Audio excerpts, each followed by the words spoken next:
joining us tonight to talk to fellow author Alex Marsh about it. Please welcome Darren Young.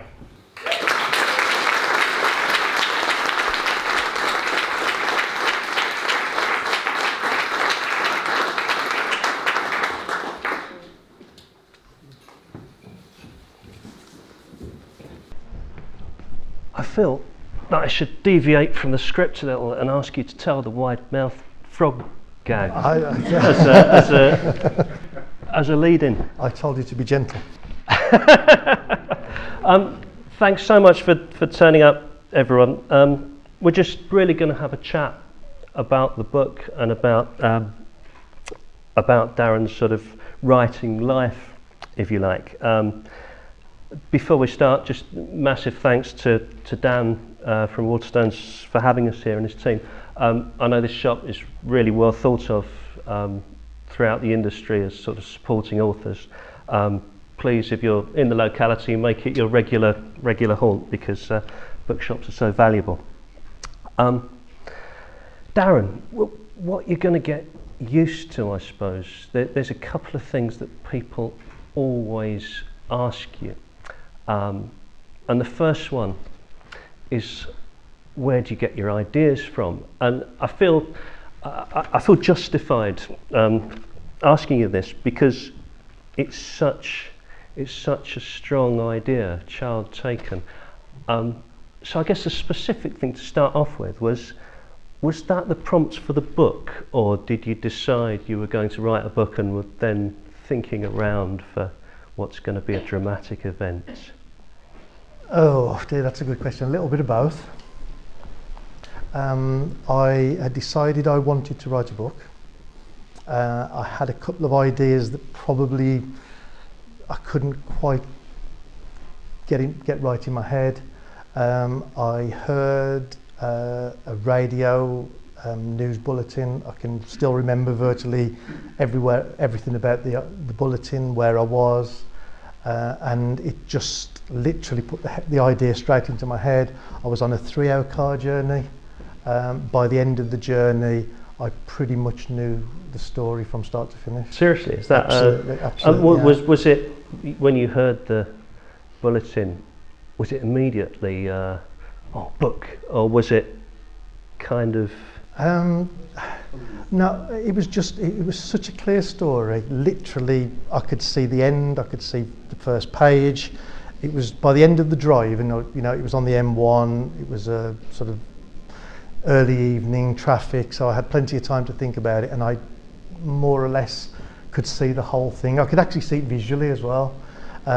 So I went back home, didn't say anything more about it, and then my wife Louisa, the next morning I said to her, I've got this idea that I think might work for a book, and I told her, and she just said, oh, you have to write that. And then all my other ideas went on the back shelf, and I started to look at that instead. It's great to have that eureka moment, isn't it? You know, in whether it's a sort of whole plot or just a little moment to sort of think, oh, that's going to work. Yeah, and I think, people probably wouldn't believe this, but when I had that idea, it was so clear, and the actual book is probably 95% that exact story. There was a couple of suggestions that people gave me that sort of improved it and just changed it a little bit in terms of the way it was told, but generally that exact idea, page 1 to the end, is still there. And when was this? It was 2014. 2014, yeah. 3 years ago. Yeah, it was in a summer's day, around about July time. So yeah, it was a nice nice evening, and as I say, I got home about 8 o'clock, 8:30, and I just thought I've got to write that book. It's a child taken.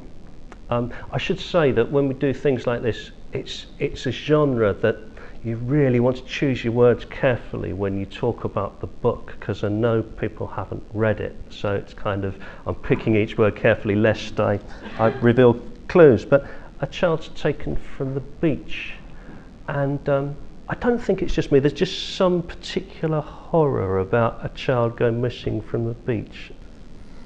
Yeah, I mean, I think there's probably a horror of a child going missing from anywhere, but the beach, yeah, because of that sort of connection with such a happy place and such a fun place. Somebody asked me, a reviewer asked me this week, why a beach? And it was the first time I'd ever thought about the question, and I said that was the original idea in the car, and so I never had any reason to change it. But I actually thought about it later and thought it was actually much easier to write because I'd seen someone go missing on a beach, and I'd sort of witnessed the whole, sort of from where is he through to full on hysterics. So I'd seen that anyway on a beach. I'd had my own experience of seeing someone literally go into the sea and their parents just take their eyes off them for a second, and so I'd sort of seen those things. So I guess I had a point of reference, but it was never anything else. I never for 1 minute considered that it would be anything other than a beach. I guess, and if I say, oh, that was the first time I lost my own child, it kind of implies that this happens to me all the time. But Eddie, my son, who was sort of maybe 3 at the time, just lost sight of him for a minute and found him in the way that parents do, waddling towards the public toilets with a sort of sheepish expression on his face. But it's kind of where parents switch off, isn't it? They're hideously dangerous places. Yeah, I would hazard a guess that nearly every parent, probably in this room and probably in Nottingham, has had that moment for at least a few seconds at one point or another in their life. Because let's face it, you turn away, children run around, there's all sorts of things like that. So I think we've all been through it, and I think there's a huge part of the book that says that Sandra, the woman who it happened to, it happened to her, but it could have happened to any one of us. And I think as a reader, I think you tend to probably feel that as well. You think, well, it didn't, but I know exactly how she felt. There's a lot of horror in that, isn't there? There's a lot of that. So, and there aren't that many beaches in Nottingham. So how did you choose your locations? Were they places? No, well, we have the beach every summer, so right. Okay. I come from Norfolk, where you kind of you have shops and a bookshop and electricity and stuff. No, I mean I didn't. I mean there was some, to make the book work. There was certain parts of the location that were important, but really I think if you read the book, there's not a huge emphasis placed on where it actually is.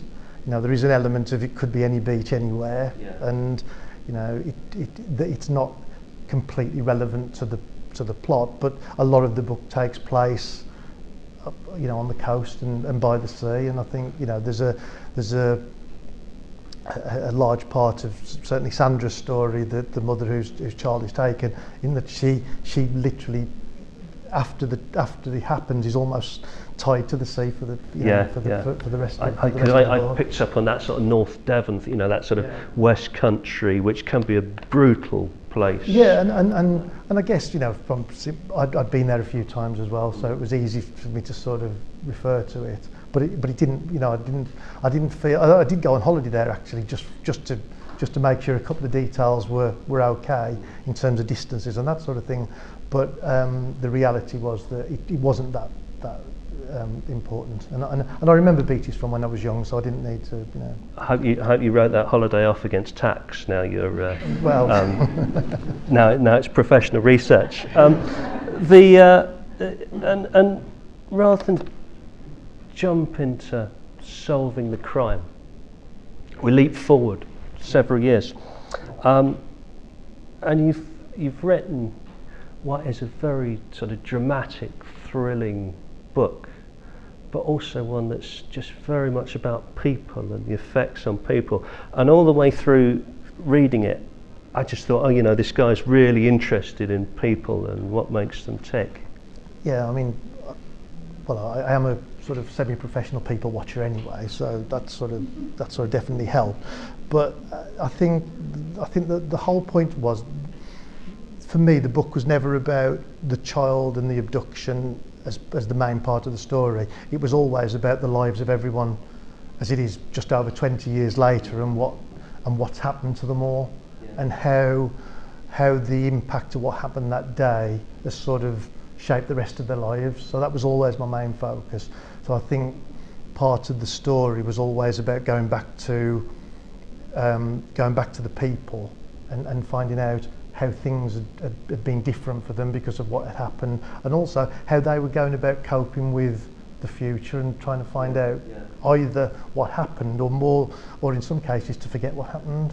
There's this sort of sense, and this always happens in any sort of crime or whatever, because the rest of the world has moved on and it's only important now to this small core of...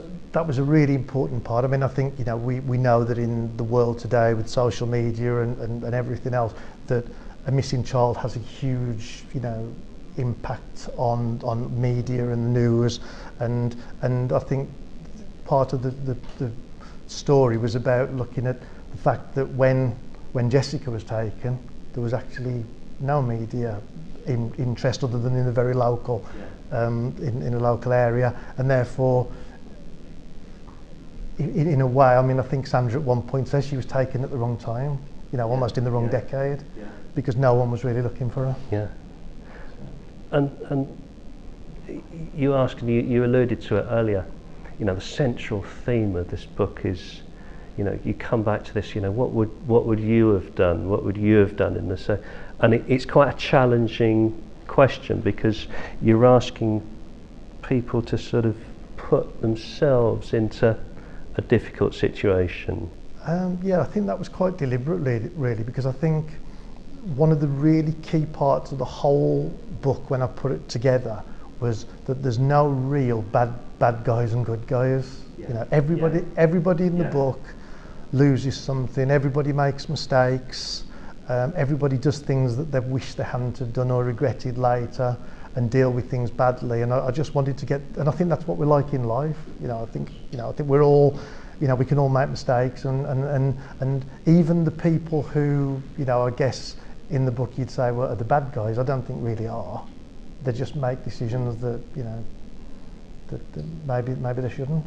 There's a bit right near the end. I'm going to choose my words very carefully. Right near the end, when, and you can probably get it's a short chapter, and it's the perpetrator utterly sort of racked with fear about being found out, and it's the bit that I sort of, you know, I read it like 2 or 3 times. It's incredibly sort of powerful.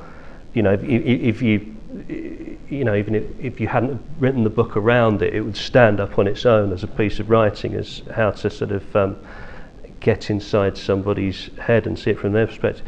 It struck me. Was it difficult to write that?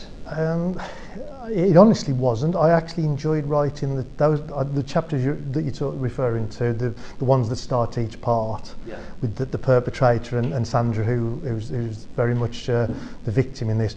Those chapters were my favourite ones to write by a long way, because they were first person, because I think they were really powerful, but also because I think whereas the rest of the book takes place in the present day, I think their chapters because they take place over 20 years, you really get the feeling of their lives unravelling in different ways, you know, and I think they were the most important ones. And when I went back, I actually found that I enjoyed, not only enjoyed writing them, but those were the ones that I'd really focus on making the most powerful, because I think those are the ones we could all relate to, you know, whether you were in whoever position you were in. Those are the sort of chapters that really meant something. Because you spoke about, you know, the wrong era, but it's quite a challenge, almost a taboo here in 2017 to have sympathy for people who do what we perceive to be terrible, terrible things. Yeah. I mean, it's interesting. I mean, some of the, you know, there's been a lot of reviews in the last couple of weeks of the book, and it's been quite interesting, because some people have said they were sympathetic, and some people said they had no sympathy at all. And I guess it depends, you know, very much on your point of view, and also, you know, the sort of the way that you read the actions that the people made. But I think that, you know, I had sympathy with all the characters. You know, I think throughout I felt really that they were all they'd all got themselves into a terrible position, you know. But I think that part of the story was that actually Sandra was sort of spat out by the system a little bit. You know, no one really cared what happened to her. And that was a really important part of the story, because I think we tend to forget that. We tend to say, oh, this is terrible, and forget that there's people involved who have to go on with their lives, you know, long after the incident. Let's talk about writing in general. When did you realise this was what you wanted to do? Has it been sort of brewing since you were a kid, or were there indications, or was it that sort of? I always liked writing at school. But I was really bad at maths, and I'm not sure that it wasn't to compensate. So I thought the harder I try with English, it might just make up for my adding and subtracting. So there was an element of really enjoying it at school, and then there was this time when I wanted to be a journalist. So I sort of went through that little spell, but then my mum told me I had to get a job at the bank instead. And grow up.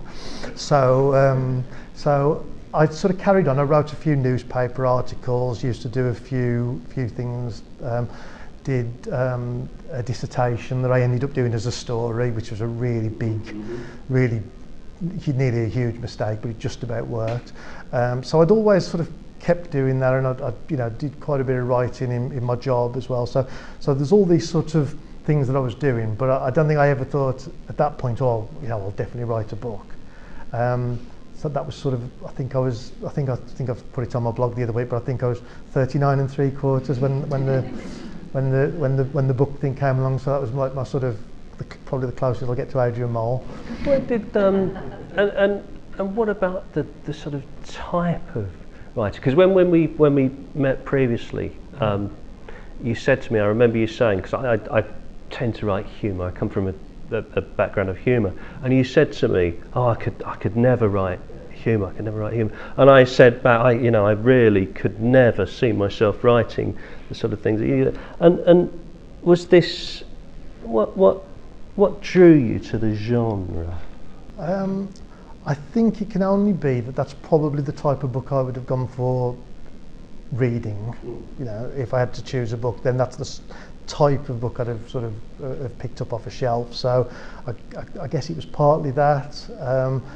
I think because the idea for the story was the idea, that sort of made that decision anyway, certainly in terms of Child Taken, and because I just think writing humour must be really impossible. So that terrifies me. That terrifies me more than Child Taken, writing humour. But these sort of twists and turns in the, I cannot imagine coming up with, that sort of skill of putting it together. And were you, to do that as a debut novelist and do it, as well as you have, is fantastic. And did you sort of put your pen down and think, oh, that's No, well, actually, when I came to write the book, I'd read all these guidebooks, and they said, don't set it in, if you're writing a book for the first time, don't set it from multiple points of view, don't split it between first person and third person points of view, don't have it over multiple timelines. There's shed loads of don'ts. And yeah, there was at least 5 things that they said if you're writing a book for the first time, don't ever try. And I think I did all of them. So it was an ambitious thing to do. But the story actually, I thought, told itself. I knew exactly how I needed to tell it, so I just sort of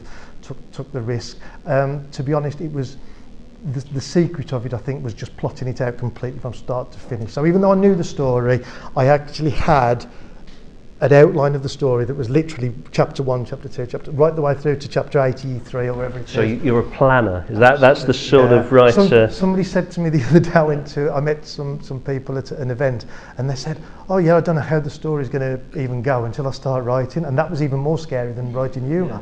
I was like, how can you do that? It's weird, because I wrote the beginning and the end of both my books, and then sort of filled in the middle to get to 83. But everyone sort of works in a slightly different. Yeah, mine is literally, I know exactly. I write each chapter, but I just write 7 or 8 words of what happens in that chapter, and then just literally go in and fill it out later. And you told me you hadn't shown it to your friends and family at all before publication. Well, not many. Not many, no. I mean, there is. I'm not sure. Am I going to create a schism No, by no, you I know, mean, sort of people? probably no. Well, after I've said this, probably nobody's going to buy the book or talk to me again. But other than that, no. I mean, Louisa knew about it because I told her the original idea. We decided to keep it a secret after that. Not a secret as in for any reason other than I knew that it was going to take a while. I didn't really fancy people going, how's the book going, How's Darren? it going? Oh, that's, and me yeah, going, yeah, actually, that's I've done awful, about yes. 6 words since Yeah. the last time we spoke. So I sort of tried to avoid that by not saying much. I was finishing my day job and then writing for about 3 hours. So I was getting home at sort of ridiculous times at night or working late at night. And my mother-in-law, I can't see where she sits at the moment, started to get suspicious, and I thought, if I'm not careful, she's going to jump to the wrong conclusions. So with that in mind, we brought her into the circle of trust. And then after that, it was just about telling people when we felt it was right. Certainly, obviously, when I knew it was going to be published, that makes a big difference. But really, before that, it was just making sure that it was right. But a couple of people also, it was great because at that point I was the only person who knew. Me and Louise were the only people who knew the story, and I was the only person who'd ever read it, or even read any part of it. So I gave it out to 2 people to read. One was my mother-in-law, who gave it a glowing review, and the other was my auntie Madeline, who gave me some really good feedback, but also said, yeah, it's good, you ought to carry on. But other than that, I didn't go too far outside of that until I felt it was the right time to tell people. It's odd because you can only do that when you're writing your debut, because you get on to the other thing that people always ask you as a writer, which is, when are you going to write another one? And this is, well, you haven't bought the first one. You just get on with that first, but you find you literally can't get a laptop out without people. Oh, you're working on your The trouble is, I haven't even done the 6 words since I last saw them when they asked me that question. So yeah. Is this a good time to ask for any questions from people out there? If anyone's got anything they'd like to ask Darren. I'll start off with the shy audience.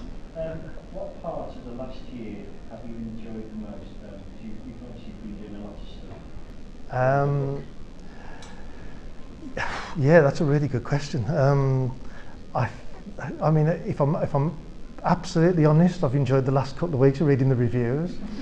So that's been really nice. I think it's really interesting because I mean, without going into detail and boring everyone, but at the start, there's a hell of a lot of waiting, a hell of a lot of rejection, a hell of a lot of ripping up 1,000 words that you did the day before because you realised it was rubbish. So there's so many things that you do that are really negative, and you sort of become very accustomed to dealing with negativity.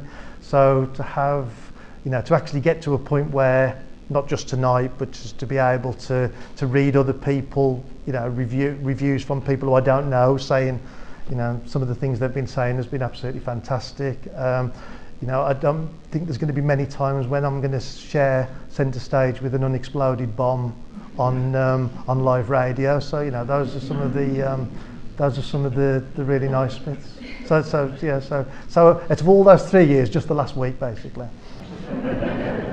What's come out in the reviews that you've been most pleased about? Because I've written a couple of page turner, best thriller I've ever read, one of the best debuts I've ever read. They've been fantastic. They really have genuinely been fantastic. Have there been any specifics that you thought, I'm really glad they picked up on that? There was one review that was so good that I actually said to the reviewer, that was so good I actually wanted to read the book.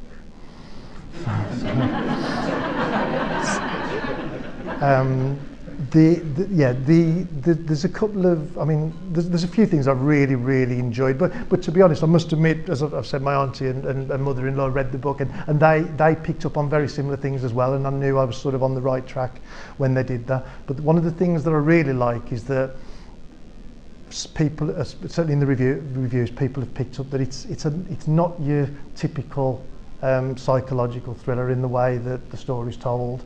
And I think, and I wanted it to be a bit different. I wanted it to be a slightly different way of writing that kind of story, because I think there is a lot of books out there that follow a similar path, and I wanted to do something a little bit different. And the bit about the good guys and bad guys, some of the reviewers have said, it was really difficult to tell who was who. And I think that was a really important part for me, because, as I said earlier on, I don't think there was anybody who was particularly really bad or really good. There was just a lot of people in the middle making mistakes. So I was glad that people picked up on that. And really, probably the most interesting part was that Sandra plays a really significant role. Sandra, the mother of... Yeah, the mother, a really significant role. And everyone has said how much they love that role and how realistic it is, which is, obviously I'm not a woman and I've never been through that. So I'm really pleased that that it's managed to come across so genuinely from her point of view. But really interestingly, even though I knew the story from start to finish, Sandra never had that big a part in it to start off with. And she had a couple of chapters, that was all. And I was sort of encouraged to give her more pages. And now I can't imagine that book without her. Yes. Yeah, she sort of such a key role, so that was really good as well, that people have recognised what a key character she is, and I'm so glad I made her sort of such an important part of it. Having written your first book and got good reviews, does that make you more confident to write your next book, or do you make you nervous about it? Are you more confident after reviews, or are you more nervous? That's a really good question. The great benefit of doing it, of the second one, is that I know how high the bar has to be, and I never knew that to start off with. So I think I did 12 versions of this one, each one sort of getting better and better. I think. Some, don't get me wrong. I mean, I didn't write it 12 times. Some of them were quite small revisions, but it was still 12 different versions that I had. Hopefully, I think I could probably go in next time at about version 6, because I already know that the first 5 are not good enough. So probably a little more confident from that point of view. I have got a second story that I think is fairly comparable to Child Taken as a story. I think, having seen the reaction to Child Taken already, my worry is that it's a lot to live up to, but I'll cross that bridge when I get there. It's a really good question. Over there. 2 questions. First of all, you were a customer service executive at whatever your big business. Did that have any effect on your writing, or did that help you in writing books? What was the sudden change of career? Well, it wasn't. It didn't help I didn't put any customer service into the book, other than one very early on in chapter 1. That's draft 1. Yeah, There's a very small scene at the dentist reception that could be customer service, but no, there isn't much in there. I think what really helps me, I mean, in my job, I speak to people all the time, and I think that's probably where you get the most benefit, because there are a few characters who are not based on people I know, but certainly based on a mixture and a combination of people I've met and come across in the world of customer service, which has got some really interesting characters, and I've sort of used a few of them. But if anybody's wondering if I based it on you, then maybe. Second one is this going to be a genre now? It definitely, well, yes, I think, is the simple answer. The second story is exactly the same kind of lines. So yeah, and I've already said I couldn't do humour, so you know, where else is there to go? But this skin seems to fit you. Yeah, you know. I'm quite happy with it. Yeah. Thank you. Any more from out there? Yeah. How do you bring out the characters down to the kind of details where they meet each other and have conversations? Oh, that's a really good question. A lot of it, this is going to sound really sad, but a lot of it I have the conversations with myself. Not out loud, I don't think anyway, but certainly I have I have a chat between the two characters to see what they would sort of say, and then I have a think about it, and that sort of then takes that where it goes. There is quite a lot of dialogue in the book, and I know at one point I thought, is there too much? But I realised that an awful lot of it was people chatting with each other. So I felt it was most important to make it as realistic as possible, and I actually kept chopping dialogue down till it ended up being just a few words, because I realised that when you actually have those conversations, no one speaks for, like, you know, 2 minutes, and then the other one says, oh, that's really interesting, and then talks for 2 minutes. You know, very often we're just cutting across each other. Yeah. So I tried to get it as realistic as possible, but generally by talking to myself. You sort of, you know, I tend to sort of picture things in my mind, and then when I'm sitting down I'm almost transcribing them. Is that the sort of, yeah, you know, you've already written it in your head? I mean, I always, I read a thing in one of the reference books that says try and visualize it as if it was a film or TV program, and I think I always, as I was writing it, was imagining what would be happening on the screen in front of me. So that helped, because I think it really sort of made it very visual, and I could see the characters where they were, and I could always picture exactly what they were doing, what they were saying, in what context. So it never felt really like a book. It felt more like I was writing down what I was seeing on the screen. Yeah. There was a hand. Yeah. So you mentioned realism a moment ago. How much of that original bulletin has kind of made it into the final draft of the story? Well, the bulletin, in case anyone was wondering, was the bulletin when a lad who I think was in Cyprus, if I remember it rightly, was pulled into a police station to give a DNA sample, because they thought that he may be Ben Needham, who disappeared in 1991. So there's a little bit of that with the DNA and that sort of stuff later in the book, but actually the biggest part of that found its way into the book was just the fact that it was 20 years odd later, and things had moved on so much, and that was probably as close as it got to that in the actual final book. Any more out there? I think you've possibly answered all their questions. This is good stuff. Just very briefly and finally then, going back to those reviews, they are all incredibly positive. I mean, I hope you're enjoying it at a time that, you know, might some people might find quite stressful, being centre of attention and everything like that.